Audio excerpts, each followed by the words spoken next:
The courtroom felt colder than Daniel had imagined. It wasn't just the marble floors or the polished wooden benches. It was the way every eye seemed to pierce through him, silently weighing his worth as a father.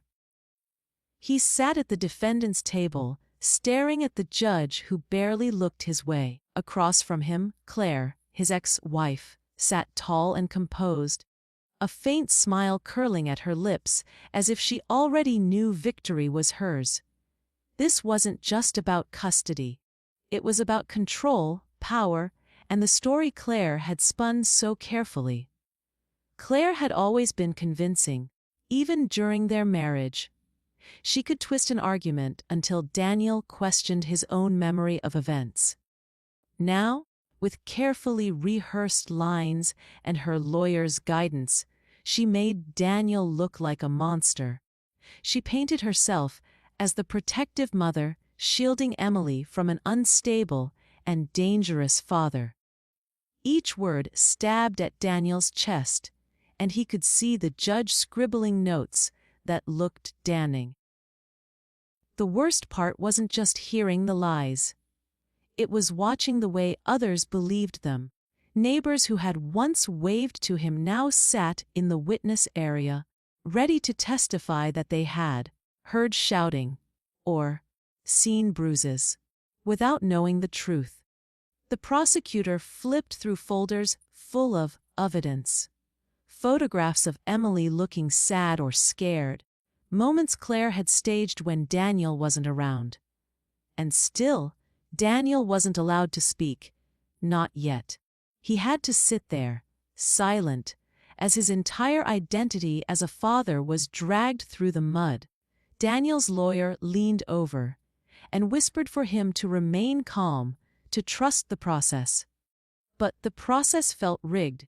Every look from the judge, every nod at Claire's words, deepened Daniel's fear that he was losing this battle before it had even begun. His hands shook beneath the table, his jaw tight, his eyes fixed on Emily, who sat quietly at the back of the courtroom, her small legs swinging nervously. She avoided both parents' eyes, as though torn between two worlds. Daniel clenched his fists under the table, silently pleading with fate. This wasn't just a legal case. It was his daughter's future. If Claire's lies stood unchallenged, Emily would grow up thinking her father was a villain. The walls of the courtroom seemed to close in, suffocating him with every passing minute. And though he sat quietly, his heart was screaming, "How much longer can I endure this before the truth is lost forever?" Claire's lawyer began presenting the so-called evidence, and every page that hit the judge's desk felt like another nail in Daniel's coffin. The first stack of documents contained what looked like medical reports. Papers stamped with hospital logos, bearing Emily's name and describing injuries Claire claimed were caused by Daniel. Bruises on her arm, a sprain from being pushed too hard. The courtroom gasped as each report was read aloud. Daniel knew these were lies, but to the judge and jury, the documents appeared legitimate, official, and undeniable. Then came the photographs. Claire's attorney projected them onto a large screen so everyone in the courtroom could see. There was Emily, her face pale, her eyes swollen with tears, her tiny hand clutching her arm. Another photo showed her sitting on her bed, with a blanket wrapped tightly around her shoulders. To strangers, these images screamed of abuse and neglect. But Daniel remembered those nights vividly. Emily had been crying over nightmares, not bruises. Claire had waited until the right moment to snap the pictures, weaponizing her own daughter's vulnerability. The whispers in the courtroom grew louder with each exhibit. "How could a father do this?" Someone muttered from the back. Another spectator shook their head, glaring at Daniel with disgust. Daniel felt the walls close in again, his chest tightening. He wanted to stand up and shout the truth, to explain how manipulative Claire was, but the judge's strict rules silenced him. If he spoke out of turn, it would only make him look unstable, exactly what Claire wanted. Adding to the deception, Claire took the stand with trembling hands and a quivering voice. She described incidents that had never happened: Daniel throwing plates, screaming at Emily, and even locking her in her room for hours. She cried at the right moments, dabbed her eyes with tissues, and let her voice break in just the right places. Every detail was rehearsed, perfected, and delivered with the confidence of someone who knew she could control the narrative. The judge leaned in, listening closely, while Daniel sat frozen in disbelief. The more Claire spoke, the more it seemed like the truth. Every detail, every prop, the reports, the photos, the testimonies, fit together into a story that was carefully constructed. And the scariest part, Daniel realized he had no way of proving otherwise. Lies, when dressed in the clothing of truth, are harder to fight than any weapon. He lowered his eyes to the table, heart pounding, wondering how long he could endure watching the woman who once swore to love him turn into his executioner in the eyes of the court. Daniel sat rigidly at the defendant's table, his knuckles white as he gripped the edge of his chair. Every instinct in his body screamed at him to speak, to defend himself against the tidal wave of lies crashing down on him. But his lawyer's warning echoed in his mind. Stay calm. If you interrupt, you'll look unstable. Let me handle it. Those words felt like chains, binding him to silence while Claire's performance poisoned the courtroom. Each second of restraint cost him dearly, his silence mistaken for guilt. Inside, a storm raged. Memories of birthdays, bedtime stories, and Emily's laughter filled his mind. Moments Claire had twisted into shadows. He wanted to stand up and say, "This is not who I am. Ask my daughter. She knows the truth." But the rules of the courtroom gagged him. Every outburst could be seen as aggression. Every raised tone could be recorded as instability. So Daniel bit his tongue, his jaw tight, his heart hammering against his ribs as though trying to escape his chest. The judge's eyes flicked to him occasionally, cold and assessing. To an outsider, Daniel's silence looked like indifference, maybe even shame. Claire thrived on that perception. Every time she glanced at him, her lips curved into a subtle, taunting smile, as if daring him to break, to lash out, to give her the final piece of evidence she needed. Daniel lowered his gaze, refusing to meet her eyes, but inside he was burning with the injustice of it all.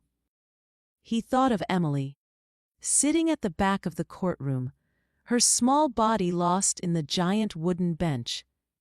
What was she thinking? Did she believe her mother's lies? Or did she still remember the truth? The nights he stayed up with her when she was sick, the weekends spent building forts and reading fairy tales. Daniel's silence wasn't just about surviving the trial. It was about not frightening his daughter. One wrong move, and she could be convinced that her father was the monster her mother described. The silence became unbearable, like a weight pressing on his chest. It wasn't just silence. It was forced stillness in the face of betrayal. He was being painted as a villain in front of strangers, yet he wasn't allowed to defend himself. His lawyer scribbled notes furiously, preparing for cross-examination, but to Daniel it all felt too slow, too weak. He wanted to scream, to tear the mask off Claire's lies. but all he could do was sit there, his truth trapped behind clenched teeth, while the courtroom's sympathy leaned further and further away from him. The courtroom shifted when the judge cleared his throat and announced that Emily would testify. A ripple of murmurs swept through the gallery. Daniel's heart skipped a beat. He hadn't expected his little girl to be pulled into the storm like this. Not here, not in front of so many strangers. His palms grew damp, his throat dry. Emily was only 9. Could she handle this? Could she even find the courage to speak? Or worse, would she repeat the lies her mother had forced into her?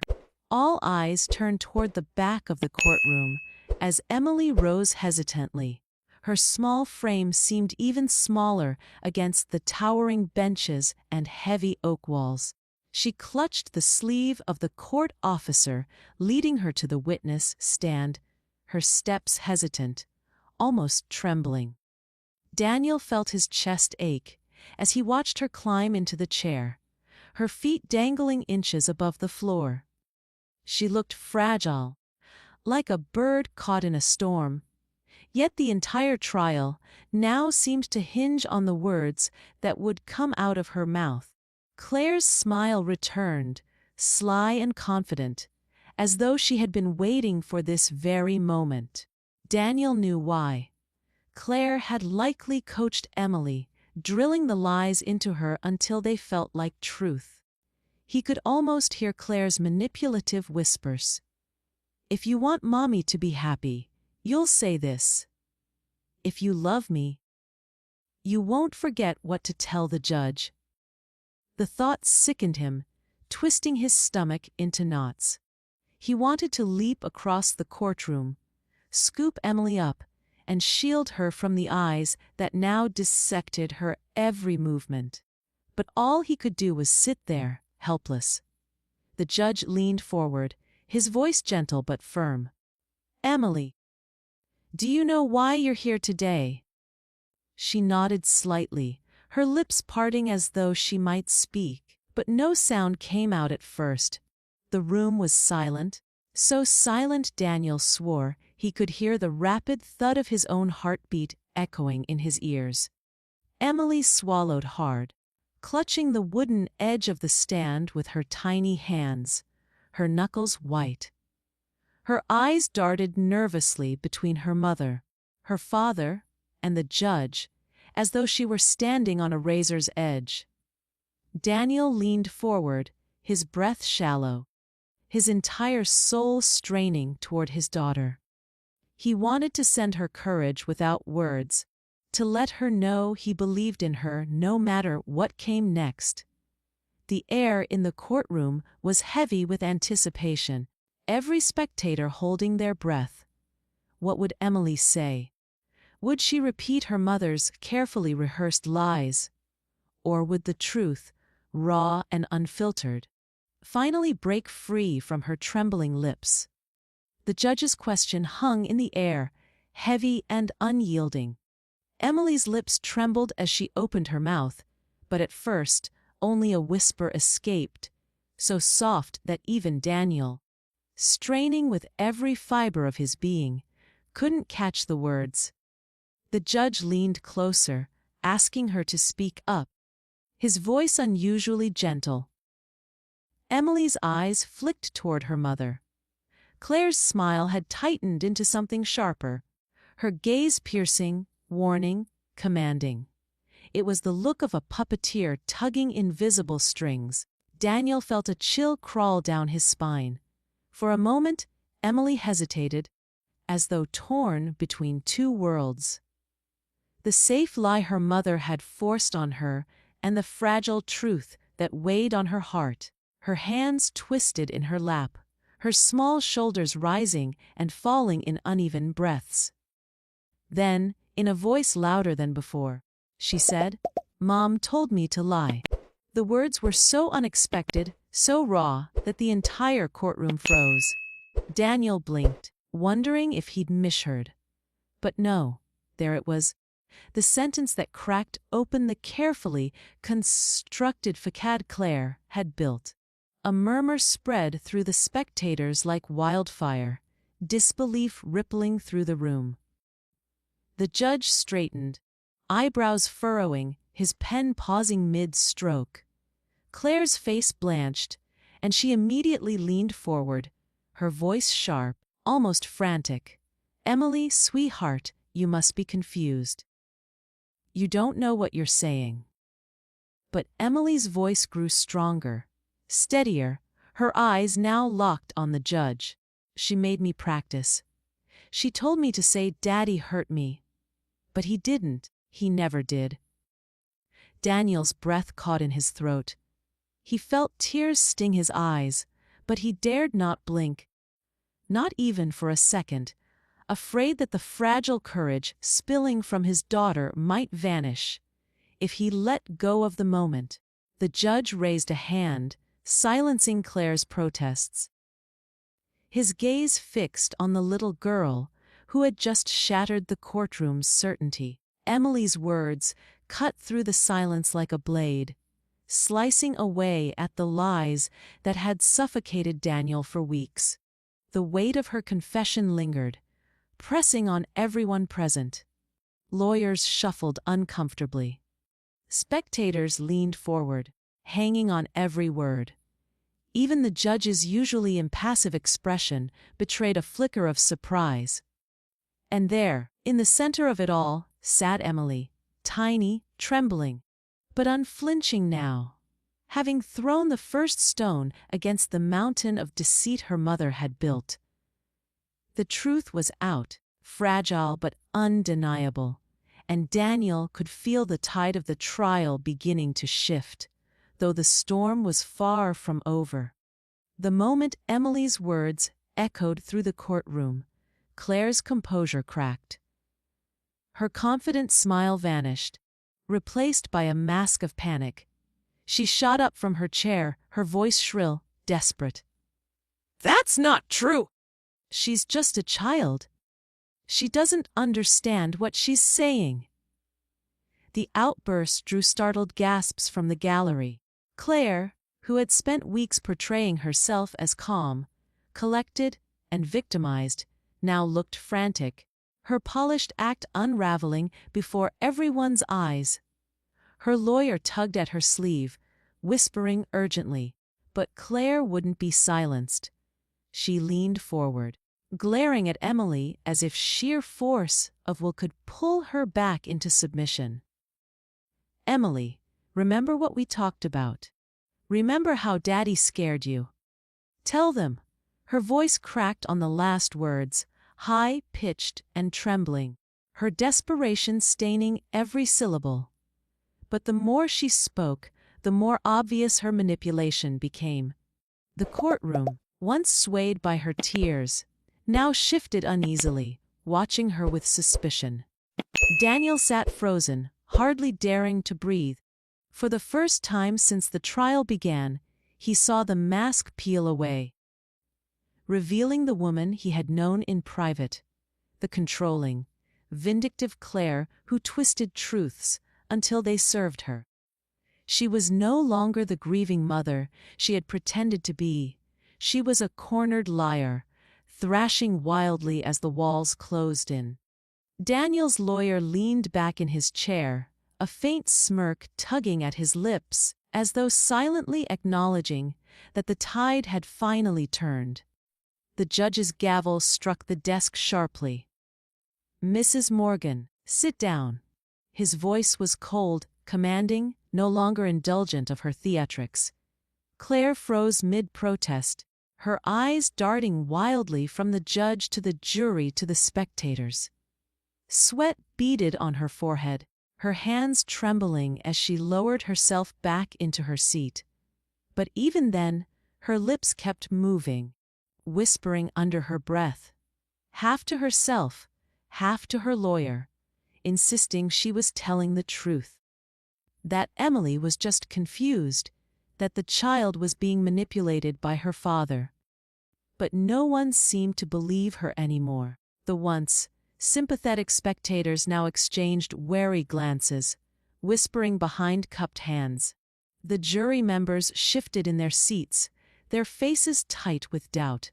And Claire, realizing the power she once held was slipping away, sat rigid in her chair, her eyes burning with rage and fear. The collapse had begun, not in silence, but in a storm of denial, each frantic word only tightening the noose of suspicion around her.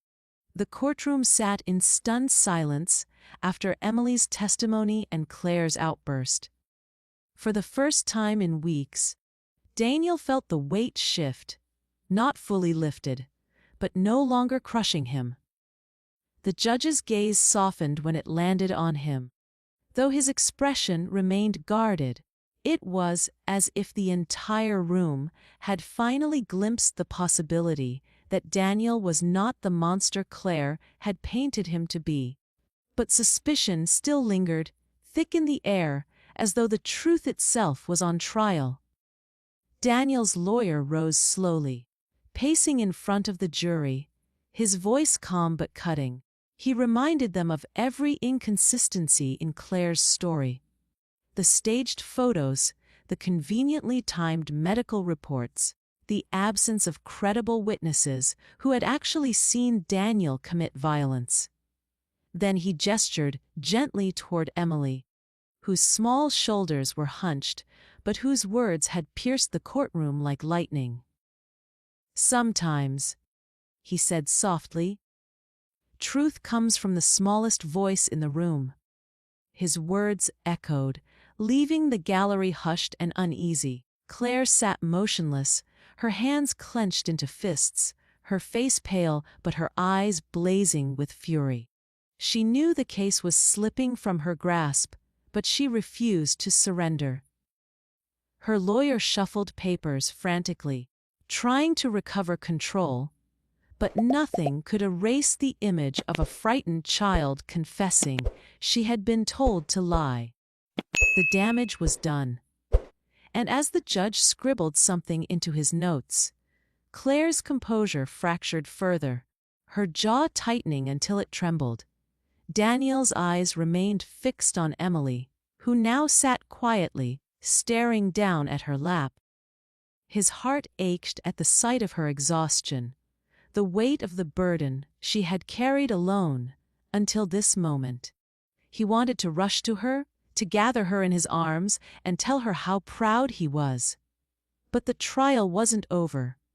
Not yet.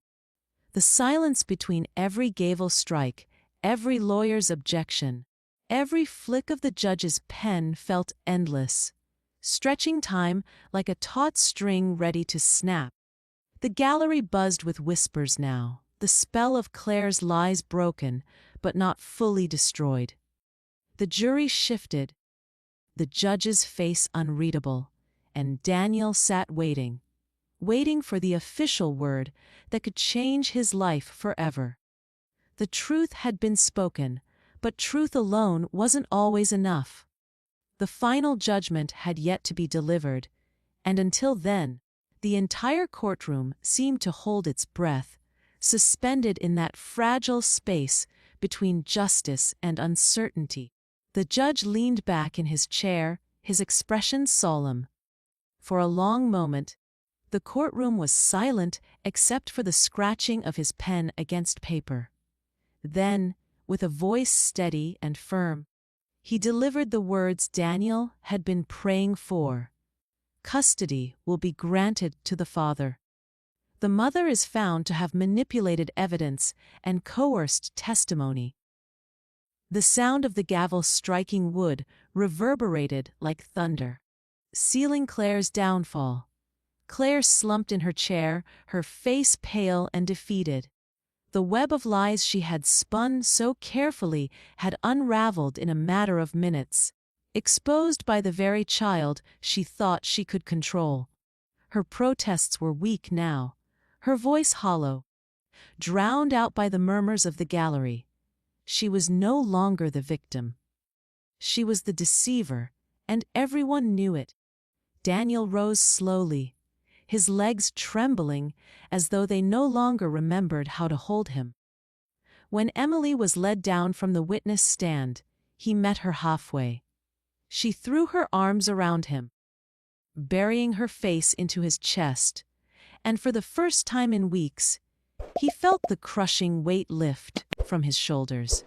"You saved me," he whispered into her hair. "You saved us both." You spectators who had once glared at him with suspicion now watched with softened eyes. Some nodded, others whispered to each other, their judgment replaced with quiet respect. The courtroom, once filled with tension and hostility, now carried a heavy silence of realization. Truth, fragile though it had been, had prevailed in the end. As Daniel walked out of the courtroom with Emily's hand in his, he knew the battle had left scars that time would not easily heal. But he also knew this. His daughter's courage had not only restored his honor, but had given him a second chance at fatherhood. And in that moment, he vowed never to let lies or fear steal her voice, or their bond, ever again.